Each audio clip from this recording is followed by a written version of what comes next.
For a gargoyle, born of stone and sky, the world is meant to be seen from above. But for young Gris, the grand view was not a gift, but a terrifying, endless whisper.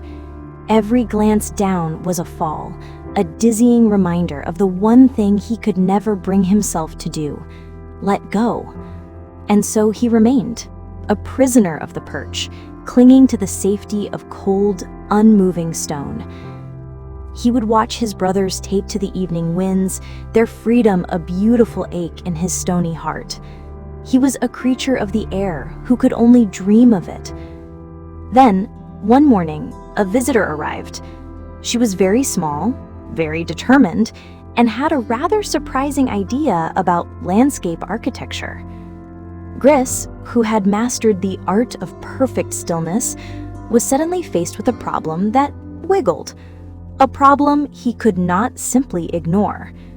An unshakable will, it turns out, is no match for a bird with a mission. A fortress of solitude was about to become a home. And in the quiet of the afternoon, a strange feeling began to stir. Not annoyance or fear, but a faint, unfamiliar warmth. Of course, with a new tenant came new responsibilities, and inspections from the landlord, who seemed to find the current arrangements highly suspicious. For the first time, Gris wasn't looking down in fear, but looking out with curiosity. He began to see the city not as a terrifying drop, but as a tapestry of 1,000 tiny stories. Days turned into weeks, and a conversation began, one spoken not in words but in chirps and gentle rumbles. A language of quiet companionship. When the sky unleashed its fury, an instinct older than fear took over. An instinct to protect the fragile, living thing he had come to care for.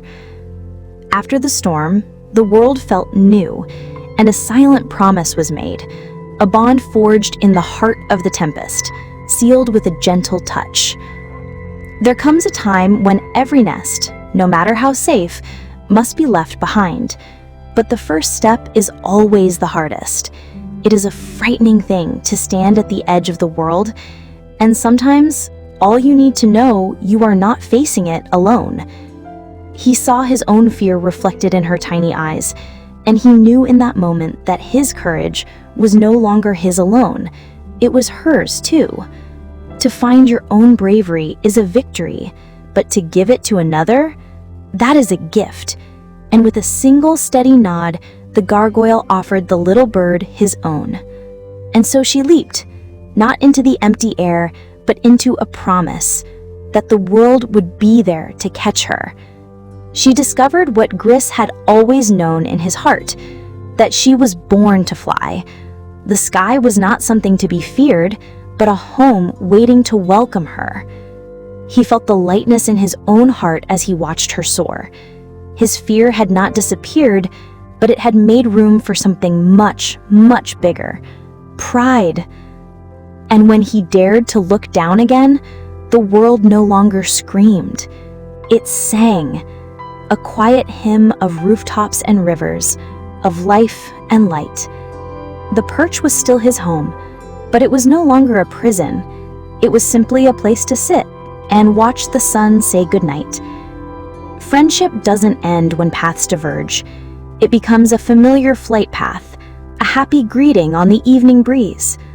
The journey of 1,000 miles, they say, begins with a single step, or for a gargoyle, a hopeful, tiny wiggle of the toes. The nest remained, a silent testament to the little bird who changed everything.